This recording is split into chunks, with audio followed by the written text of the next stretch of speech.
You all in my channel doctor Anshuman Suman. आशा करते हैं आप लोग सभी स्वस्थ और अच्छे होंगे और अपने लक्ष्य के प्रति एकाग्र होंगे। मित्रों, जिस प्रकार से आप लोग पढ़ रहे हैं और जिस प्रकार से मैं देख पा रहा हूँ, समझ पा रहा हूँ आप लोगों को, काफ़ी हमको सुखद अनुभूति हो रहा है। दोस्तों, इसके लिए मैं भी प्रयासरत हूँ कि ज़्यादा से ज़्यादा आप लोग को मेरे तरफ से फायदा मिले। तो इसी क्रम में मैं दोस्तों आपके लिए एक बहुत ही महत्वपूर्ण टॉपिक्स जजिया लेकर आया हूँ।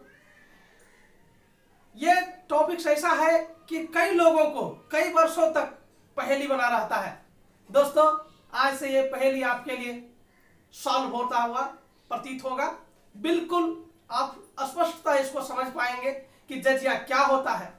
तो दोस्तों, जैसा कि ये तय है कि मेरा वीडियो थोड़ा सा ज़्यादा समय का हो सकता है, लेकिन बिना कंसेप्ट का हम आगे बढ़ ही नहीं सकते हैं, ऐसा हमको लगता है। इसलिए दोस्तों सब धैर्य रखिए, पूरी वीडियो को देखिए, इतना मजा आएगा कि आपको खुद समझ में आएगा कि इतना जरूरी ही था।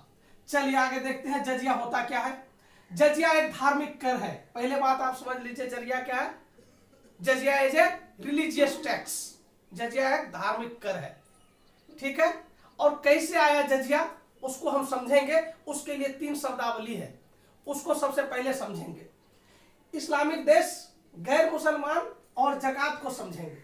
इस तीनों को समझने के बाद आपको जजिया का कंडीशन और जजिया क्यों आया ये आपको समझ में आएगा। तो सबसे पहले हम इस्लामिक देश के बारे में जानने की कोशिश करते हैं। क्या होता है इस्लामिक देश? What is Islamic state? Islamic state मतलब वो राज्य जहां पे सिर्फ मुसलमान रहता हो या तो इस्लाम को कबूल करने वाला रहता हो। दोस्तों, मोहम्मद साहब के समय से जब इस्लामिक राज्य का उदय होना प्रारंभ हुआ तो ये लोग कई क्षेत्रों को जीता, और जिस क्षेत्रों को जीता तो आप ही सोच के बताइए, क्या वहां हर जगह मुसलमान थे? नहीं, ये तो खुद एक नया धर्म का उत्थान हुआ था। तो उस क्षेत्रों को जब जीता तो वहां तो सिर्फ और सारे जीते हुए क्षेत्र के जितने लोग थे उसको क्या इस्लाम में परिवर्तित कर पाता? नहीं कर पाता। तो यहीं से कंडीशन हुआ गैर मुसलमान। तो देखिए, इसलिए उन्होंने एक टर्म आया गैर मुसलमान, ठीक है दोस्तों। तो पहले आप इस्लामिक देश को समझे जहां पे सिर्फ मुसलमान या इस्लाम कबूल करने वाले लोग रहता है, लेकिन परिस्थितियों के कारण गैर मुसलमान शब्द की उत्पत्ति हुआ, क्योंकि उसके स्टेट में और कोई भी रहना था तो गैर मुसलमान शब्द आया। तो गैर मुसलमान किसको कहते हैं उसको आप समझ लीजिए। गैर मुसलमान का मतलब हुआ मुस्लिम धर्म के अलावा अन्य कोई धर्म मानने वाला व्यक्ति गैर मुसलमान में आएगा। जैसे कि हिंदू आएगा, जैन आएगा, बौद्ध, पारसी, यहूदी, सिख इत्यादि, कोई भी। एकदम क्लियर है। गैर मुसलमान का मतलब है सिर्फ मुसलमान को छोड़ करके कोई अन्य धर्म के लोग जो आएंगे वो आएंगे गैर इस्लाम होंगे या गैर मुसलमान होंगे। ये तो एकदम क्लियर हो गया गैर मुसलमान। अब गैर मुसलमान में भी 2 प्रकार की चीजें आती है। एक तो ग्रंथ पूजने वाला होता है और एक मूर्ति पूजने वाला होता है। और ये इस्लामिक देश के जो एक प्रकार से खलीफा या सुल्तान कह सकते हैं, उनको 2 भाग में बांट दिया। कैसे बांटा, यही यहां से इंपॉर्टेंट बात होता है। एक बोला, एक जो पार्ट होगा गैर मुसलमान का वो जिम्मी होगा और दूसरा जो होगा काफिर होगा। दोस्तों ध्यान से सुनिएगा, यहां से आपको समझना बहुत जरूरी है। एक जो है गैर मुसलमान में से 2 भाग तोड़िए, एक जिम्मी होगा और दूसरा काफिर होगा। तो फिर जिम्मी क्या है और काफिर क्या है? जिम्मी का मतलब है जो ग्रंथ पूजता हो। जैसे पारसी लोग ग्रंथ पूजते हैं, क्रिश्चियन लोग ग्रंथ पूजते हैं बाइबिल, उसी प्रकार से हमारे यहाँ सिख में ग्रंथ की पूजा होती है। लेकिन हिंदू क्या करते हैं? हिंदू मूर्ति को पूजते हैं, ठीक है दोस्तों, मूर्ति पूजक। तो एक ग्रंथ पूजक और मूर्ति पूजक।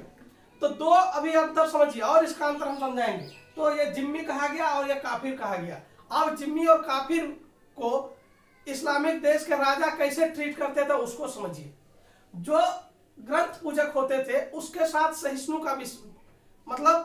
सहिष्णुता का संबंध रखता था, उसके बदले में वो एक टैक्स लेता था जिसका नाम था जजिया। ध्यान से सुनिए दोस्तों, इस वाले से यानी जिम्मी वाले से वो सहिष्णुता का व्यवहार करता था और टैक्स लेता था जिसका नाम है जजिया। तो यहीं पे क्यों लेता था? क्योंकि अब आप समझ गए होंगे इस्लामिक देश के अंदर जो था बात कि वही रह सकता है, चाहे मुसलमान या तो इस्लाम कबूल करने वाला, लेकिन ये तो इस्लाम कबूल करने वाला नहीं था, ये तो ग्रंथ पूजता था, वो अपना ही धर्म और परंपरा मानने वाला व्यक्ति था। लेकिन अब चूंकि साम्राज्य को जीतेगा, साम्राज्य बढ़ते जाएगा, तो वहां का हर आदमी तो धर्म परिवर्तन करेगा नहीं। उसके लिए एक व्यवस्था दिया कि चलो ठीक है, इसको हम लोग जिम्मी मान लेंगे और हमारे साम्राज्य में रहेगा।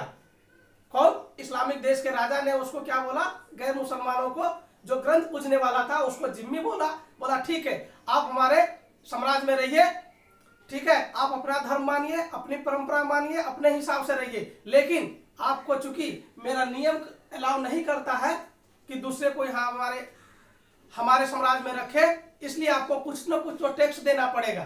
तो टैक्स क्या देना पड़ेगा? तो टैक्स देना पड़ेगा आपको जजिया। क्या देना पड़ेगा? जजिया। तो दोस्तों यहीं से इसी के कंडीशन अनुसार से जिम्मी को क्या देना पड़ेगा? अब जजिया देना पड़ेगा। चलिए, तो जिम्मी का तो समझ गए, जिम्मी देगा जजिया किस लिए? क्योंकि इस्लामिक देश के अधीन में वो रहेगा, ये बात तय हो गया। और दूसरी बात को समझेंगे, काफिर। काफिर के साथ क्या हुआ और काफिर होता तो क्या था? काफिर मतलब मूर्ति पूजक, जो मूर्ति की पूजा करता था, और एक प्रकार से कह दे तो इस्लाम स्वीकार नहीं करने वाला, खास करके आप जो मान ले हिंदू। ठीक है दोस्तों, तो इसको काफिर कहा गया। और काफिर के लिए दो ही चीज था इस्लाम के अनुसार, या तो वो इस्लाम कबूल करे या तो वो मौत को स्वीकार करे। अब देखिए, इसके लिए ऑप्शन था, काफिर के लिए क्या ऑप्शन था?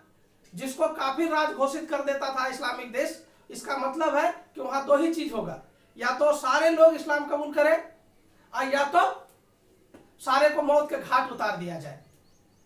और अब देखिए, अब कहानी आपको समझ में आएगा।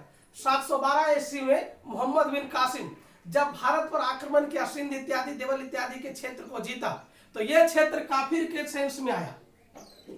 यानी कि ये जो इस्लामिक लोग जो बांटे थे दो भाग में, जिम्मी और काफिर, तो ये भारत का क्षेत्र जो है काफिर के रूप में पहचाना गया कि ये जो क्षेत्र है काफिर का क्षेत्र है।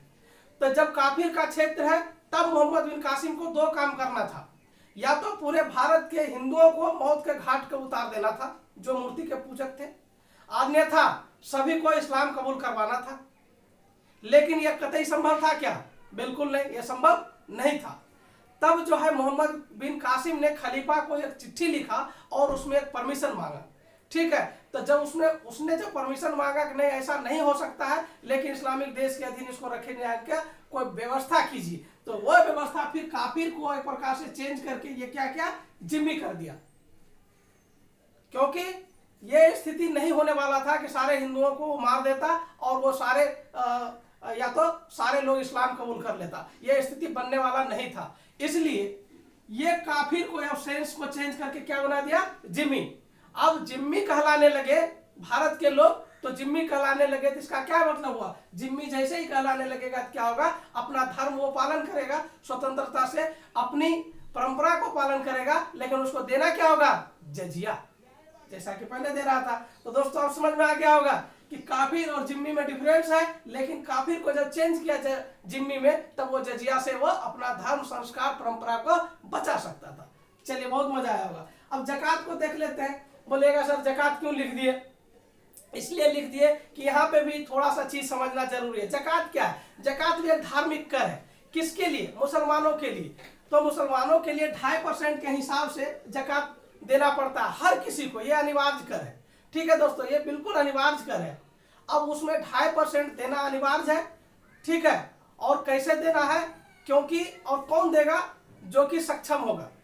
जो लोग सक्षम होगा कर देने में, वही देगा। ठीक है, तो सक्षम लोग 2.5% का कर धार्मिक कर देता है। तो यह स्वाभाविक बात है कि अगर देश की कोई जनता, अब कोई संप्रदाय अगर कर दे रहा है, तो उसके बदला में दूसरे संप्रदाय को भी तो कर देना पड़ता। तो आप कह सकते हैं कि ये जकात का तो जजिया जो था, ये जजिया जो था, इसका अल्टरनेटिव था। ठीक है दोस्तों, कैसे अल्टरनेटिव हुआ? क्योंकि जो मुसलमान लोग पर लग रहा था जकात, गैर मुसलमानों पर लगा रहा था जजिया। क्योंकि देश की, साम्राज्य की प्रशासन व्यवस्था को चलाने के लिए, गरीबों को हेल्प करने के लिए, जब एक तरफ जकात की व्यवस्था था, तो दूसरे जो साम्राज्य में नए लोग जो आ गए थे, यानी कि गैर मुसलमान, उसमें भी तो टैक्स लगता, तो इसको अल्टरनेटिव माना जाता है। तो आप समझ गए होंगे कि ज़कात का अल्टरनेटिव क्या है, जजिया है। और ये भी समझ गए होंगे कि जजिया किस स्थिति में किन पर लगता है। ठीक है दोस्तों, अब जो है हम पढ़ेंगे जजिया एक्चुअल में होता क्या है, क्योंकि इतना सारा चीज इसलिए समझाए कि आपको जजिया इतना अच्छा से समझ में आए ताकि इन फ्यूचर में कभी भी इसके बारे में सोचना ही नहीं पड़े। ठीक है दोस्तों, अभी देखेंगे जजिया क्या होता है। अब हम लोग जो है भारत में जजिया के बारे में पढ़ेंगे दोस्तों। अब आपको जब पहले का चीज सारा समझ में आ गया है तो अब कितना आसानी से समझ में आएगा, आप लोग खुद ही देख सकते हैं। भारत में जजिया कर किस पर लगेगा, तो नियम के मुताबिक वही था, कार्यशील जो व्यक्ति कार्य करेगा, ठीक है, कमाऊ होगा या तो समर्थ होगा, मैंने टैक्स देने लायक होगा, लेकिन कौन होगा, पुरुष। आप ध्यान दीजिएगा, स्त्री कतई नहीं होगा, पुरुष जो काम करता है, जिसके पास पैसा रहता है, समर्थ है, वही इस टैक्स को देगा। तो अगर इस लाइन को सिर्फ अच्छा समझिएगा तो सब अपने आप समझ में आएगा। जब पुरुष ही देगा जो समर्थ होगा, तो लंगड़ा समर्थ होता है क्या, नहीं। अपंग समर्थ होता है, नहीं। बच्चा समर्थ होता है, नहीं। और यहाँ बात हुआ है पुरुष का, तो स्त्री भी नहीं।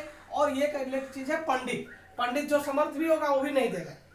पंडित का मतलब आप सिर्फ ब्राह्मण से नहीं समझिएगा, किसी भी धर्म का, गैर मुस्लिम किसी भी धर्म का जो धार्मिक कार्य और रीति रिवाज को पूरा करता है वो पंडित है। जैसे कि मान के चलो ईसाई के लिए लेंगे पादरी हो जाएगा, ठीक है, तो हिंदू के लिए वही पंडित हो जाएगा।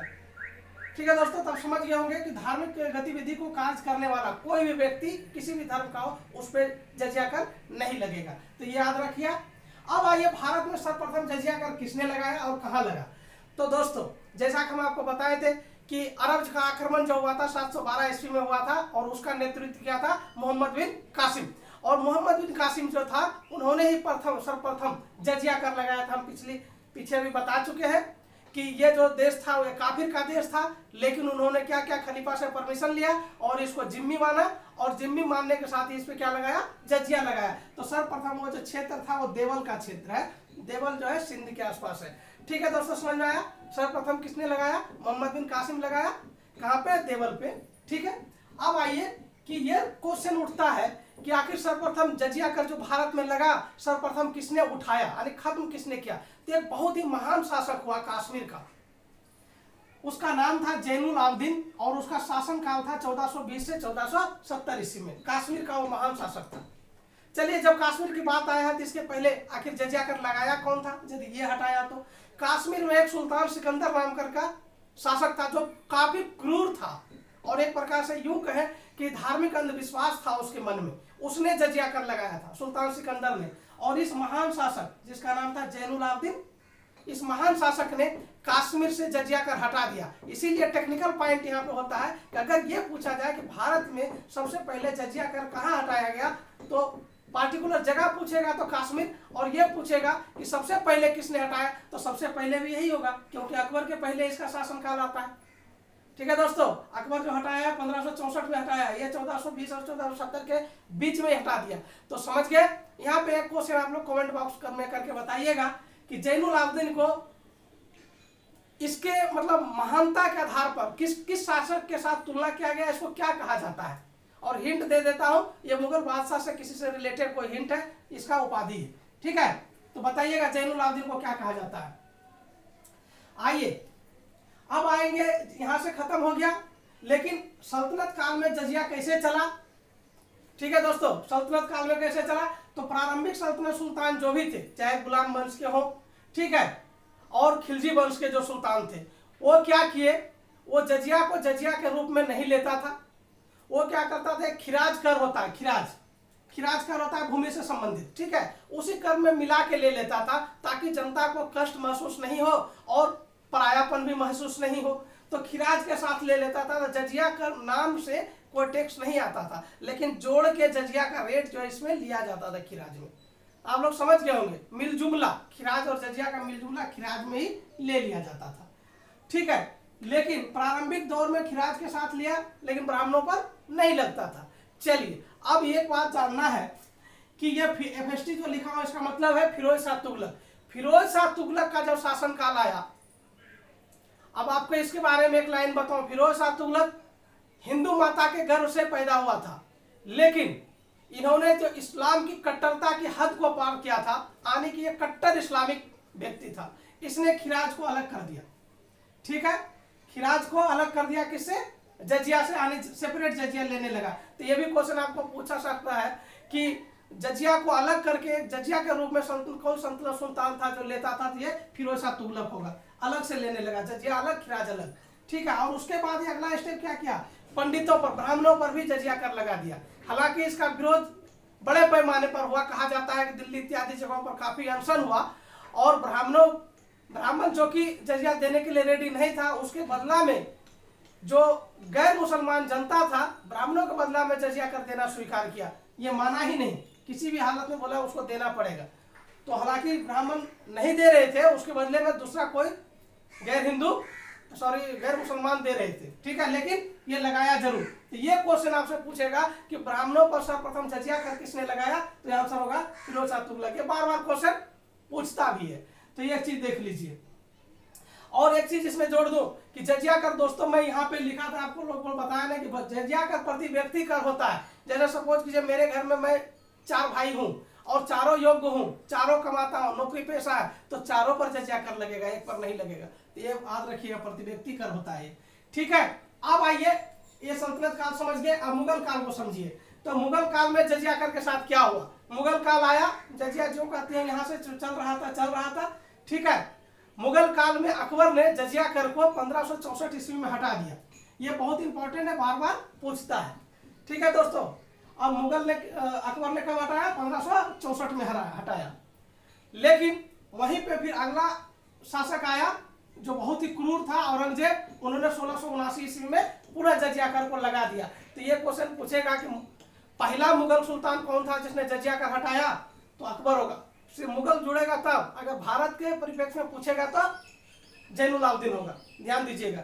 और औरंगजेब क्या क्या जजिया को लगा दिया। ये क्वेश्चन पूछता है कि औरंगजेब जजिया को पुनः कब लगाया, 1679 ईस्वी में लगाया, ध्यान दीजिएगा। जहांगीर शाह के समय में आप लोग को बताए थे, उसका एक बहुत ताकतवर अमीर व्यक्ति था, इसके पास जुल्फिकार अली खां, वो जजिया कर को पसंद नहीं करता था, उन्हें हटा दिया, अंशतः हट गया।